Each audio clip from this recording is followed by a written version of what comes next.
이야기. 새싹순과 함께하는 매스 스토리즈 148번째 시간입니다. 와우. 안녕하세요, 세양쌤이요.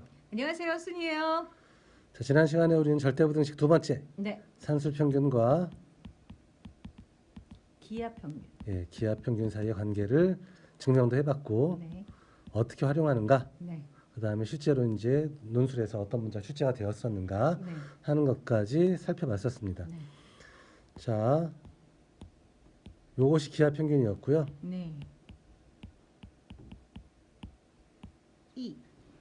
해서 정리하면 분자분모에 a 곱하기 b를 그냥 곱해버리면 돼요. 네. 여기도 ab를 곱하고 여기도 ab를 곱해주면 이쪽은 이렇게 전개해서 b, 네, 이렇게 전개해서 a가 남겠죠. 네, 그래서 이제 우리가 얻을 수 있는 두 번째 부등식이 이 기하평균하고 이 조합평균 사이의 관계인데요. 양변 a 더하기 b를 곱해도 부등방향이 안 변하겠죠. 양수니까.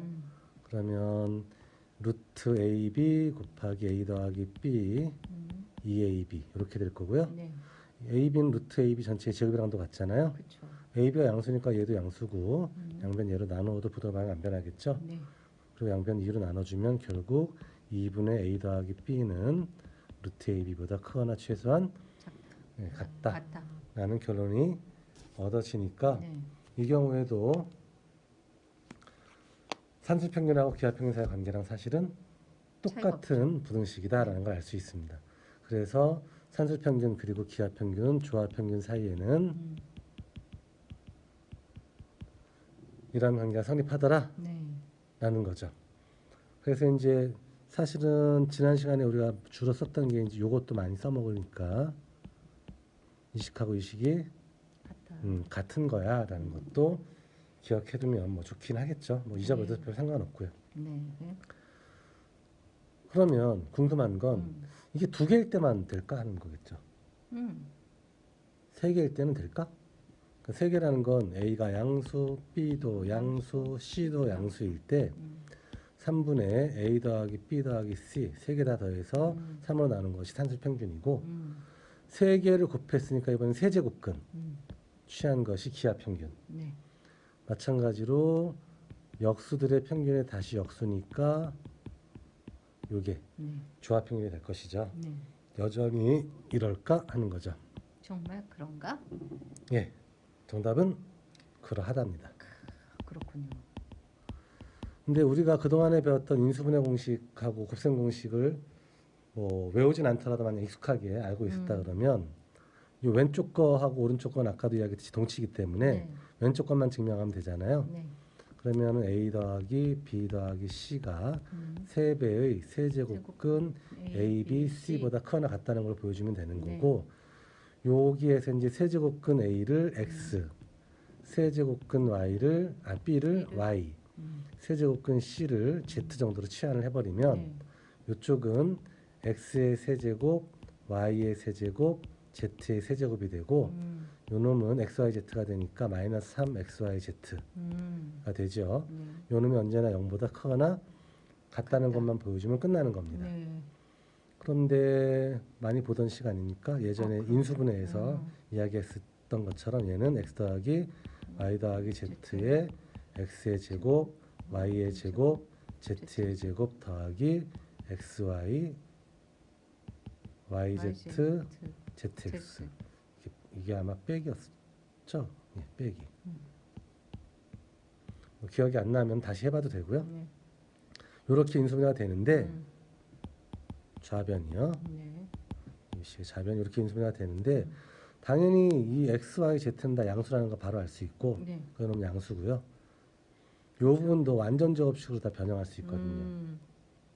2분의 1로 내버리면 X제곱에 2배 해줘야 같아지겠죠? 그렇죠. 2배, 두 배. 2배, 얘도 2배, 2배, 2배 하면 X제곱 하나 마이너스 2X와 Y제곱 하나 해서 X 빼기 Y 전체의 제곱 Y제곱 하나 마이너스 2YZ Z제곱 하나 해서 Y 마이너스 Z 전체의 제곱 Z제곱 하나 마이너스 2GX X제곱 하나 해서 G 마이너스 X의 제곱 이런 꼴이 되거든요. 네. 제곱이니까 당연히 0보다 크거나 같다는 결론을 얻을 수 있어요. 그래서 이게 성립합니다. 3개짜리일 때까지는 되는데 음. 일반적인 n개일 때도 될까요? 되겠죠. 오, 될 거예요. 뭐 이럴 때는 첨자 활용하는 거 알려줬었죠? 네. A1, A2, A3, 뿅뿅뿅, AN이 모두 양수일 때 네. n분의 A1 더하기 A2 더하기 또또똥 AN까지 한 게 산수 평균이고 네. n개 곱한 거니까 n제곱급입니다. 이번엔 네. A1, A2, 똑똑똑 AN까지 곱한 것. 그렇죠. 또 여전히 이럴까? 정말 그런가? 예, 그리고 등호는 또 언제 성립하는가? 모두 다 어떨 때? 같을 때. 네.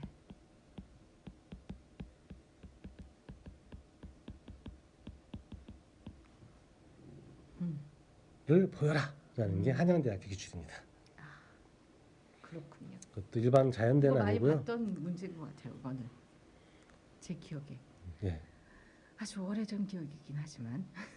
본 적이 없어야 정상인데. 아 그래요? 예, 왜요? 일반 고등학생들이 이거 잘 안 배우거든요. 왜 분포가 좋은데? 뭐 봤을 수도 있죠. 음. 어쨌든 이것은 산수평균과 기하평균 사이의 관계의 가장 일반화된 형태인데 이것에 대한 증명은 지금의 새싹수는 못합니다. 네, 저는 못합니다. 앞으로 좀 더 공부해서 음. 이제 나중에 함수와 해석학에 대한 공부를 거기까지 좀 하고 가야지. 나면 그 다음에 같이 증명을 해볼 수 있을 거예요. 네.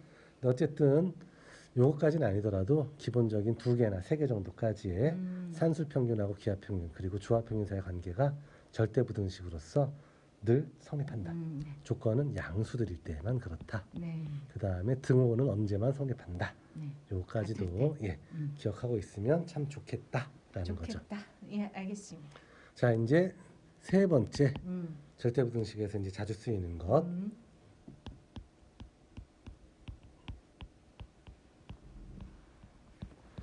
코시 슈바르츠 부등식이라고 불리어지는 부등식입니다. 어렵네요. 코우시 슈바리츠. 예, 사람 이름이에요. 프랑스 수학자고 이 사람은 아마 독일 쪽 같은데 두 사람 중에 누가 먼저인지 잘 모르니까 이제 두 사람 이름을 다 붙여준 것 같아요. 제 같은 짐작에는. 예. 음. 그래서 조건은 실수일 때입니다. A, B, X, Y가 모두 실수일 때. 그때 A의 제곱 더하기 B의 제곱 곱하기 X의 제곱 더하기 Y의 제곱을 계산을 해보면 네. AX 더하기 BY 전체의 제곱보다 컷. 예, 언제나 이쪽이 더 크거나 최소한 같다는 겁니다. 뭔 얘기냐? 예를 들어서 3의 제곱 더하기 4의 제곱 곱하기 5의 제곱 더하기 12의 제곱 아이고 10 더하기 12의 제곱 하고 3 곱하기 5는 얼마죠? 15. 4 곱하기 12는 48이죠. 15 더하기 48 전체의 제곱. 뭐 계산하다 보니까 이 둘을 비교해 봐야 될 일이 생겼어요. 네. 누가 더 크니? 라고 물어봤을 때 이거하고 이거 계산해서 비교하는 건 바보 같은 그렇죠. 바보 같은 짓이다. 안 해봐도 뻔하다. 이쪽이 더 크거나 같다. 예, 최소한 같거나 하지 이쪽이 더 작아지는 일은 없어요. 절대로 없다라는 내용이 바로 이 코시 슈바르츠 부등식이에요. 아. 그러면 증명해봐야죠. 그래야죠. 증명해봐야지만 언제 등호가 성립할 수 있는지도 알 수 있을 것 같고요. 증명을 한번 해보도록 합시다. 기본은 뭐라 그랬죠? 베이지. 빼보기라 그랬죠. 네.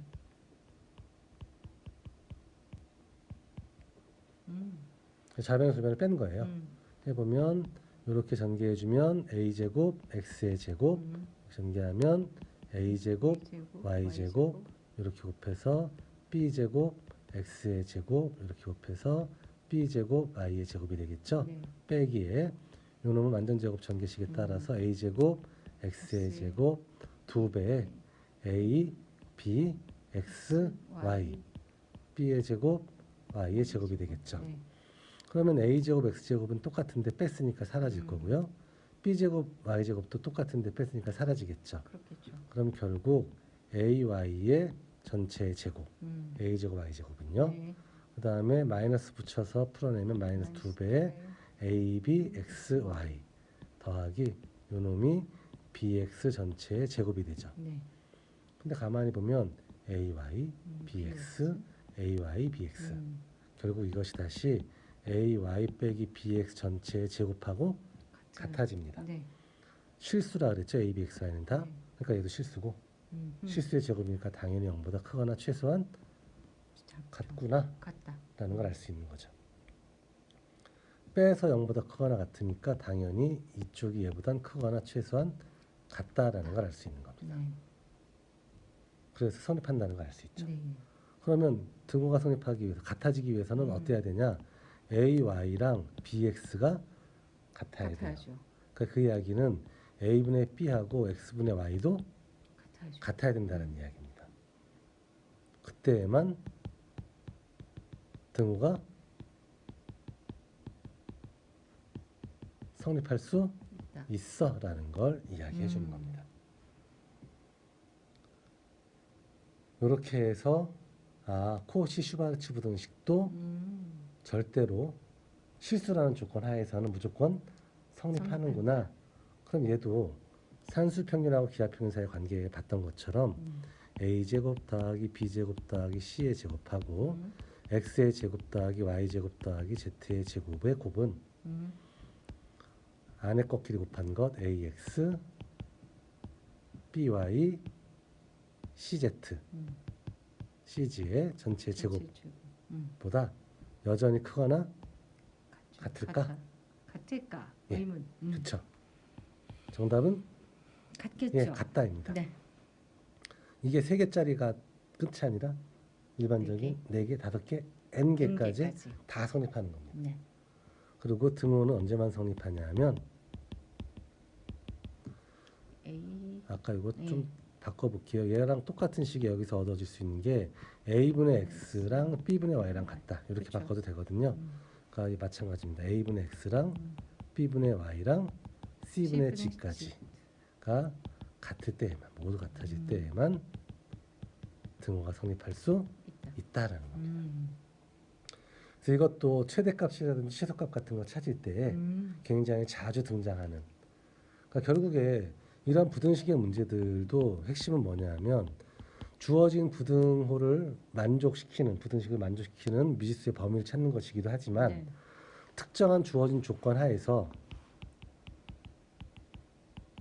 봐서 알겠지만 제일 클 때 얼마니? 아니면 제일 작을 때 얼마니? 뭐 다리를 하나 지어놨는데 얘가 버틸 수 있는 최대 중량이 얼마일까? 뭐 이런 것들. 그렇군요. 그러니까 늘 우리가 궁금한 문제 중에 하나는 결국 제일 큰 게 얼마지? 아니면 최소는 얼마는 돼야 되지? 어디까지? 그렇죠. 이러한 경계치가 무엇인지가 되게 중요하고 그러한 최대값이라든지 최소값을 구하는 것이 가능하게 만들어주는 굉장히 소중한 식들인 거죠. 그렇군요. 그래서 3가지 살펴봤는데 첫 번째 A가 실수일 때 사실 얘가 나머지 거를 끌어내는 가장 기본이었어요. 그렇죠. 실수이기만 하면 실수의 제곱은 언제나 0보다 크거나 최소한 같다. 두 번째 양수일 때에만 성립할 수 있는 산술평균과 기하평균 사이의 관계로서 산술평균은 기하평균보다 언제나 크거나 같고 기하평균은 조합평균보다 언제나 크거나 같다. 세 번째 코시 슈바르츠 부등식으로서 이번에는 a, b, x, y가 실수일 때 성립하는 것으로서 a 제곱 더하기 b의 제곱 x의 제곱 더하기 y의 제곱의 곱은 안의 내용물인 ax 그 다음에 by 곱해서 더한 후 전체 제곱하는 것보다 언제나 크거나 최소한 같다. 단 등호는 이게 굉장히 중요하다고 그랬죠. a랑 b랑 같을 때에만 성립할 수 있다. 네. 여기서 단 등호는 a분의 x랑 b분의 y랑 같을 때에만 성립할 수 있다. 이 성립 가능성은 왜 중요하냐 하면 실제로 그런 최대값과 최소값이 존재할 수 있는지 판단하기 위해서 중요한 조건으로 체크를 해야 된다라고 이야기했었죠. 이것이 중등교과에서 자주 나타나는 등장하는 절대부등식의 형태들입니다. 네. 요 기본들만 알고 있으면 나머지들은 얘네들을 적절히 응용하는 꼴들이기 때문에 그렇게 어렵게 느껴지지는 않을 겁니다. 그럴까요? 네. 이렇게 들으면 다 알 것 같은데 문제를 풀려고 그러면 어떤 거지? 그것도 역시 갖다 써야 되나? 네, 덜 익숙하기 때문에 그렇습니다. 네, 알겠습니다. 그래서 익숙하게 만들어 주면 자연스럽게 그 문제들은 해결될 거다. 네. 자, 그래서 오늘은 절대부등식에 대한 이야기를 마무리 지었고요. 이로써 이제 대수학에 대한 모든 주제는 오늘로써 이제 다 종지부를 마무리되네요. 찍게 되는 겁니다. 예. 앞으로는 이제 또 다른 분야인 해석학에 대한 이야기를 좀 진행을 하고 대수학의 남은 이야기들은 이제 지수라든지 또 새로운 개념으로서의 로그, 그다음에 삼각비 같은 이야기들을 할 때 다시금 이야기할 기회가 있을 겁니다. 네, 알겠습니다. 자, 그래서 오늘은 여기까지 할게요. 안녕. 안녕.